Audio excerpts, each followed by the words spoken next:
we know that, like was alluded to in the beginning of our call, y'all have been very busy and keeping the citizens of Georgia top of mind during this time, and we are very appreciative. We also wanted to make sure to clarify to the attendees, a number of them submitted questions in advance. We have questions that are coming in through the Q&A method this morning. So be sure to get your questions in, and we'll try to get to as many as we can.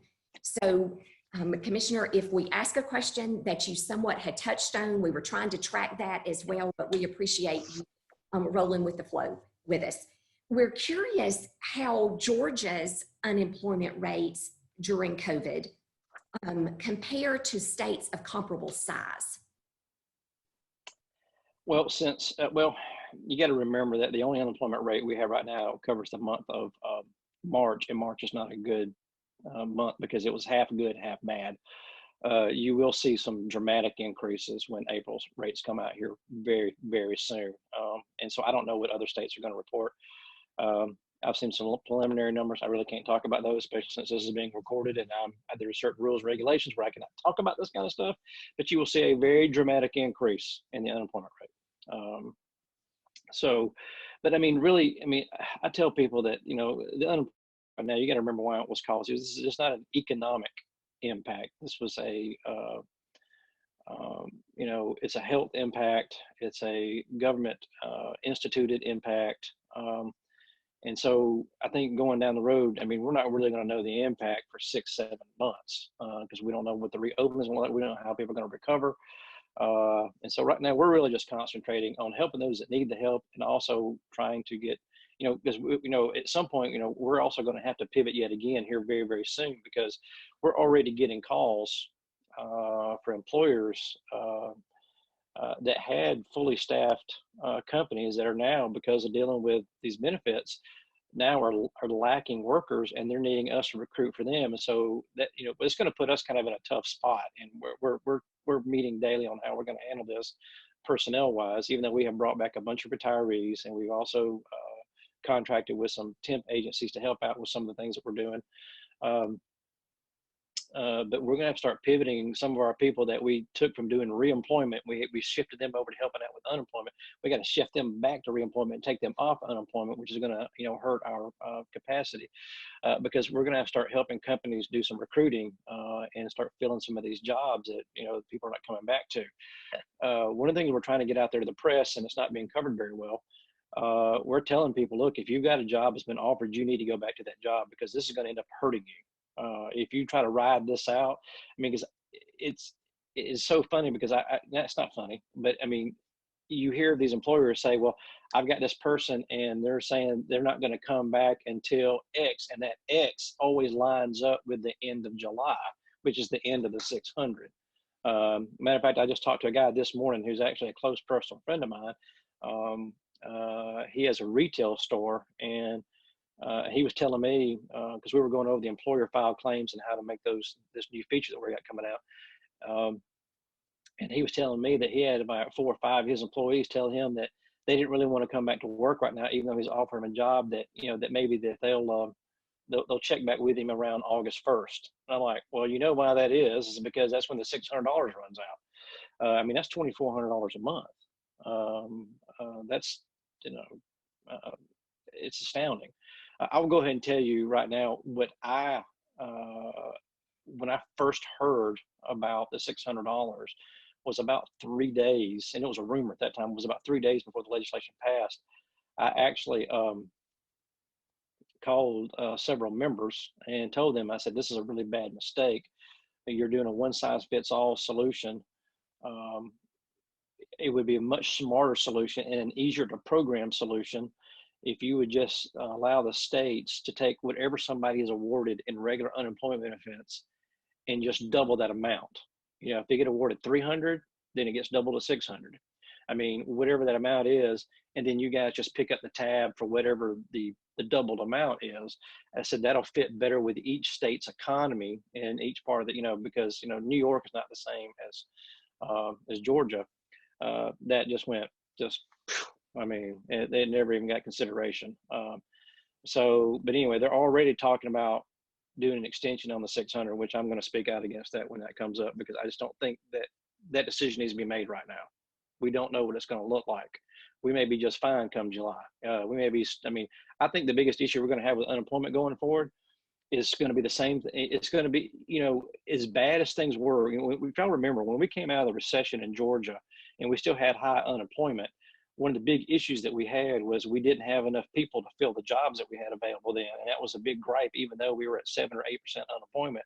The big thing that we were hearing all over the state was we can't find workers. We can't find workers. Well, if you think it was bad then, this situation is going to be much worse because the benefits are extremely lucrative. I mean, I never would imagine that, would be the amount it is right now. Thank you very much for touching on that. And for the callers, that was a very long answer to No, that's fine. What I wanted to mention was that was actually a question that I had submitted to you in advance. So I appreciate the detail. And the next, Nicole Hodges with Goodwill of North Georgia asked the question in advance: what industries should we be focusing on that will grow post-COVID-19, and which industries will be the hardest hit? I think the ones that are going to probably have the slowest reopening are probably going to be the ones where you're going to have the largest crowds of people that would show up, because you're still going to have individuals maybe somewhat nervous about restaurants, different types of venues like that. And so I think that their hiring is going to be slower. But you never know. I mean, we're Georgians, and, some of us are not scared of anything. So, I mean, it's like, it may just, you give it 2 weeks and this may be a distant memory. We don't know. So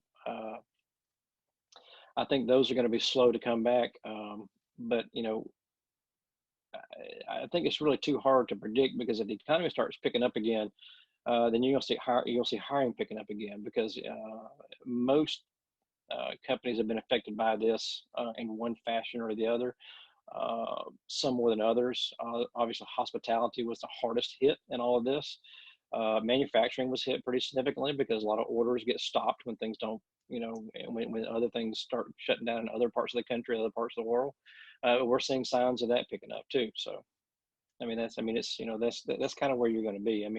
I think it's almost too early to give a prediction on that, because we still, we're starting to see signs of normalcy, but we're not there yet. Thank you. And Misty's going to ask some additional questions that were submitted in advance, and then I'll be asking some following that have been submitted this morning. Thanks, Sam. A couple of things, just in keeping with that last question from Nicole Hodges with Goodwill. I know from our local industries, our medical device companies, our home-related companies, and construction all seem to be doing pretty well right now. And as far as recruitment of new companies go, the sectors that we're seeing are e-commerce and warehousing, that last mile delivery, since so much of us are depending on,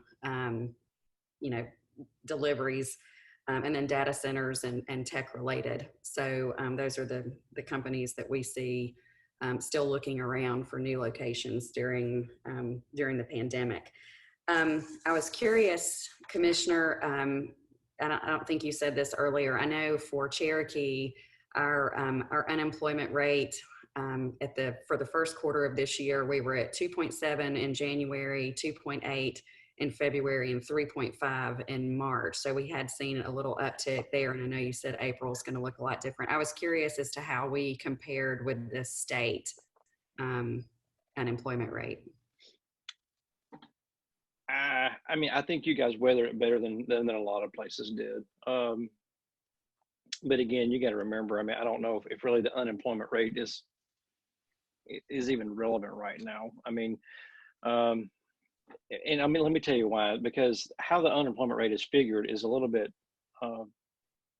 is going to be a little bit weird right now, because you've seen a big drop of people in the workforce. And the reason why you've seen a big drop of people in the workforce is that workforce number is done through a survey. And then when they survey the people, they ask them, are you seeking employment right now? Are you seeking work right now? And so if you're having to stay at home because of COVID-19 and you can't leave, then your answer is going to be no.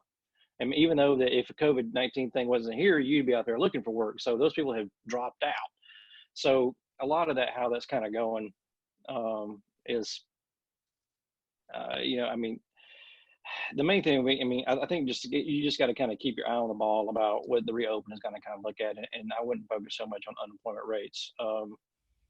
I really wouldn't right now. I mean, you can look at claims numbers, how many people doing claims. I mean, I think really to look at this is going to be from a micro approach instead of a macro approach. I mean, look at how businesses are having to reopen, what their challenges are going to be.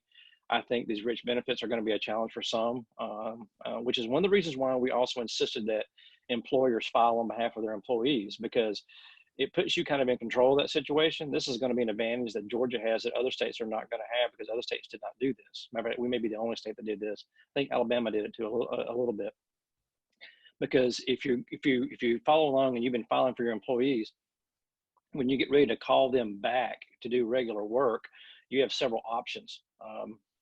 First of all, if they're going to be coming back at reduced pay, you can keep filing for them and put in their income. And if their income does not exceed $300 plus their weekly benefit amount, they'll still be able to get some unemployment and help them out, which you should do that.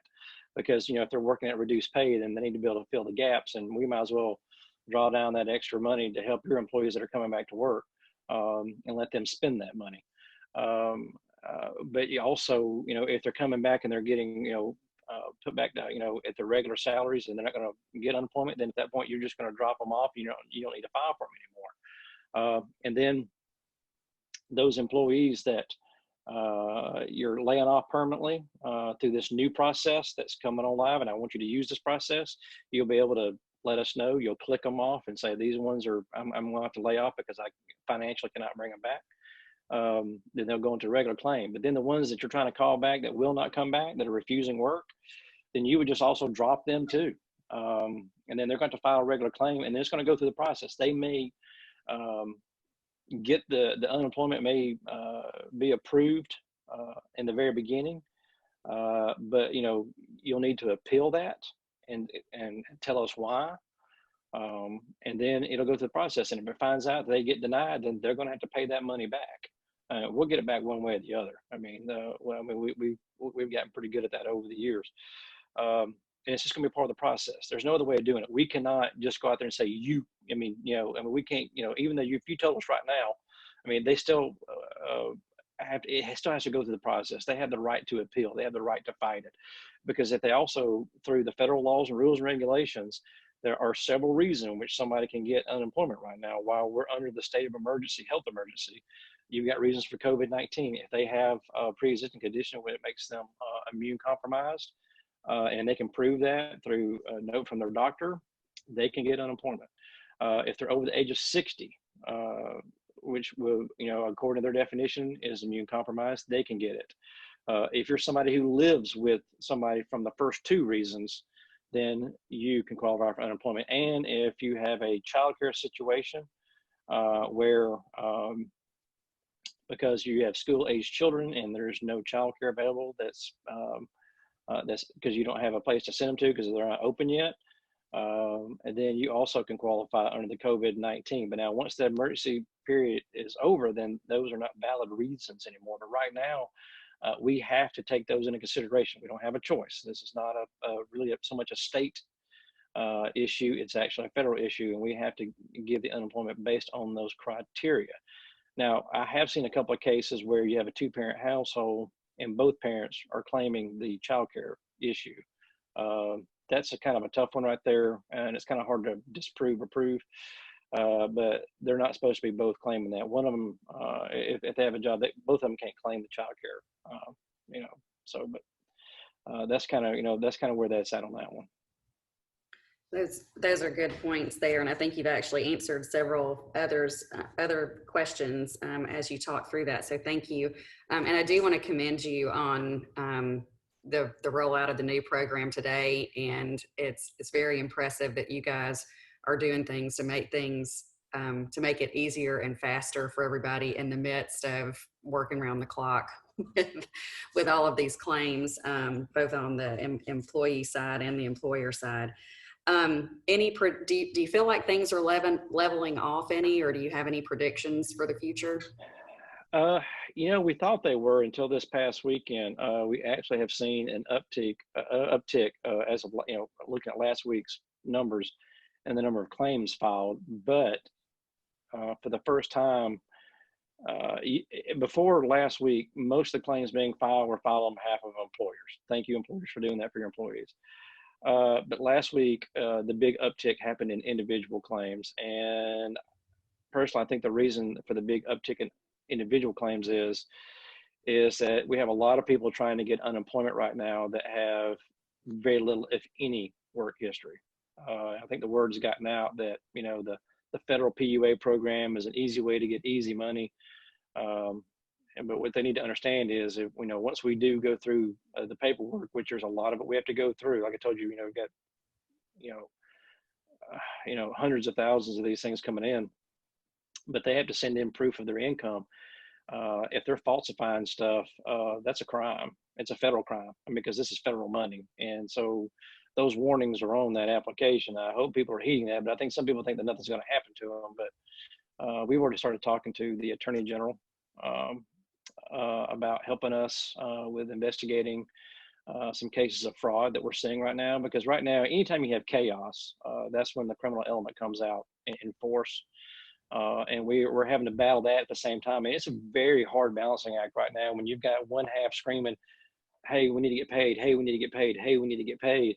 And then you got the business crowd going, hey, you guys are rubber stamping all this. I can assure you we're not rubber stamping all this, because if we did, then everybody that's screaming about not getting paid would be getting paid. And then also trying to fight fraud at the same time. All of that with being massively understaffed. But we are catching a lot of fraud. I mean, I'll give you one case that we got, which it was easy to catch because of how our system is set up, but we had 95 unemployment claims, individual claims filed by 95 individuals that were all paying into the same checking account, which was obviously not the case. And so that one was flagged and sent on to the FBI because it was all federal money involved with that one, which was a lot of money. Well, once again, y'all are juggling a lot of different things. And one last question, Julie Brown from Pilex had asked, when can we expect payment for those who have not received unemployment, that they had submitted files weekly for about 6 weeks, so they may be in process? Well, actually, I don't know if Julie is online right now. But if you're online, if this is an employer filed claim, and your employees or some of your employees have not gotten paid, 6 weeks there's something wrong with either the submission for the unemployment, or it kind of depends. If it's for all the employees, then there's something wrong with submission that we need to help you fix. And if it's just a few of them, then there's something wrong with those individuals. They may have some outstanding issues. And that's kind of, on a one-on-one basis. I know it's hard to get in touch with us right now. If there's any way, and I hate to put this on the chamber, but I'm going to put this out there. If you've got some businesses that are having issues like this with either some of their employees or all the employees, could you guys have that routed through y'all and get directly to my office for us to check on? I would say email them directly to me, but my email address got put out on Facebook about 3 weeks ago, and so I can't find any emails now. I mean, I'm getting too many emails. Sure. I can't even find inter-office emails that people send me unless they text me right after they send it, and I can find it right then. Right. But yeah, we need to take a look at that. One of the common errors that we saw in employer filed claims was not changing the date. And so what was happening is they were getting paid for the first week, but not getting paid for the next several weeks because the upload didn't have the date changed. And so basically the employer was filing the exact same week over and over and over and over and over and over. And so to us, it looked like that no other claims have been filed, even though the employer felt like they did file them, but it was for the exact same week. But these kind of things we can fix, but we have to actually talk to you and get those fixed. So if they can route those to you and then send them to my office through the contacts that you guys have, and make sure you note that we talked about this on the on the call today, then we can take a look at those. And if it's an individual, if you have like a few employees, it may be some issues with your employees, and then we'll need to talk directly to them because it could be some past issues. And we also do know that there has been some issues with people that have child support payments that are going to come out and be intercepted by these that have caused some stops on some payments that have proved to be quite difficult for us to fix because of some coding errors between us and child support agency. And it's a fairly large problem to fix, but we're working on it. But we can actually go in and individually fix them, but we haven't been able to find that one big fix that just goes in there and wipes out all the problems all at once. But we can individually fix those. I mean, all this stuff is actually very, very complicated. Most time when we see issues with people's claims, it's not because the claim was perfect and we're just not paying it out. It's because there's some type of significant issue with the claim, like multiple filings. Like I had when I helped the other night, and she was like, I haven't been paid in 7 weeks. I don't know what's going on. And when I got talking to them, they filed 3 claims for themselves. That will stop your payments because our computer system actually catches that and sees that as a possible instance of fraud because it looks like somebody's trying to overuse somebody's social security number. But the problem that we're having right now is there's actually these Facebook groups that have started about Georgia unemployment, and these supposed experts on these groups are putting out false information to thousands of people, telling them bad advice on how to help themselves with their claims. And one of those is if your claim is being held up or being stuck, file another claim, which is, and so, we're fighting a lot of disinformation that's being put out there right now. Social media can be a great tool to get information out, but it can also be your worst enemy on putting out a lot of bad information. I completely agree. And we are happy to help route those emails. If you are needing to make contact for our attendees today, if you will email info@cherokeechamber.com, that's info@cherokeechamber.com, we will route those to members of the Department of Labor team. One question I want to be sure that we ask those that were submitted this morning, and then as we said, we know Commissioner Butler has a busy day and we'll let him slip off our call. And if we've touched on this one, I just want to make sure that I ask it, and we'll see. If an employee earns more than $300 per week, does it shut down their unemployment, or does it just take off dollar for dollar until the total amount is the same? It takes off dollar for dollar. I mean, here's a really, really simple formula, okay? Matter of fact, I had a request into the IT department to put a calculator online, but with all of our other IT problems, it hasn't quite made it on the list yet. But the $300 exception, how it works is it, and it's every single week. It excludes the first $300 of wages. Okay, it's not. I mean, you can make more than 300, but it excludes the first 300, and then it is a dollar for dollar subtraction from your state benefit. So if you want to know whether or not your employee is actually going to get any benefit, find out what their weekly benefit amount is. Okay, not the $600 of FPUC. Don't include that, but just their weekly benefit amount. So what you do is you would take the $300 exception, add it to their weekly benefit amount. Take the sum of those two numbers, all right, and then just subtract $1, okay? And so as long as they're not exceeding that simple equation, and as long as they're getting $1 of state unemployment benefits, then that actually qualifies them for the $600 from the feds, okay? So you can actually run them right, like let's say, for example, somebody was getting $365, which is the maximum amount from the state. All right, with the exclusion, when you add the exclusion plus 365, you get 665. So then you subtract $1. That gives you 664 would be the maximum amount that person can make a week. Okay, under that scenario. Obviously, if they're getting a different amount, then it's going to be different. But on this, and so as long as they're making $664 gross wages or less, if they're getting the maximum amount, then that would still qualify them for the federal $600, which, and I've told this to the governor's office, if you've got people that you're returning to work that would fit into that category that can still get the $600, we're encouraging businesses to do that. Why wouldn't you?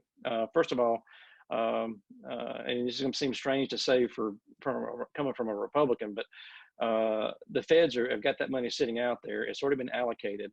If Georgia doesn't draw it down and use it for our citizens, then it's going to go to another state that's going to be doing something similar to this. That amount of money can not only help your employees, but it also can help the state's economy by putting more dollars into your local economy. And also can help with tax collections and things that a lot of the shortfalls that we're going to have for your local government and also for the state government. And that's and people say, that's wasteful tax dollars. Yeah, but that's tax dollars that we sent to Washington that's going to be spent somewhere else. Why can't we bring that money back? Because we're a donor state. We send a lot more money to Washington than we actually get back, and this is a way that we can actually bring it back at least until the end of July. Let that money be spent. So just remember, take the weekly benefit amount that your employees are getting, take that amount plus $300 and subtract $1 from it. And the reason why I say $1 is the dollar is actually the official qualifier from the feds to get the $600. They have to get at least $1, not 50 cents, $1 of state benefit. And as long as they get $1 state benefit from us, then they get the $600. And so if you get employees that can do that on that situation, I would go and do it. I know a lot of big companies are actually doing this. We work with several large companies that are bringing people back at reduced hours. They're going to take advantage of this. You just have to report the wages on the spreadsheet, the gross wages, not net, gross wages. Put it in there. We will do we will figure all the math for you. You don't have to do it. Just put the gross wages in there. But if you want to try to target it, then you just need to know what their benefit amount is, and you can ask them that. I mean, and say, hey, how much are you getting? If it's $300, then 300 plus 300, 600 minus $1, $599. That's most you can pay them gross wages. It goes like that. I did want to cover one thing on here that a question I got asked that I don't know if I clearly covered, but somebody said with the lucrative UI benefits, those unemployed during crisis, how can business get employees return to work? One thing I forgot to say, besides just dropping them off if they refuse to come back to work and then make them reapply, your employees need to understand during these times right now, because of the heavy volume of individual claims, their individual claim could take 3 to 4 weeks to even possibly see a payment. And there's no guarantee that they're going to get a payment. And so I would bring that up to them and say, well, you have to file an individual claim if you won't come back to work. And you could be without, because once I drop you from hours, you could be without a payment for over a month if you even get it then.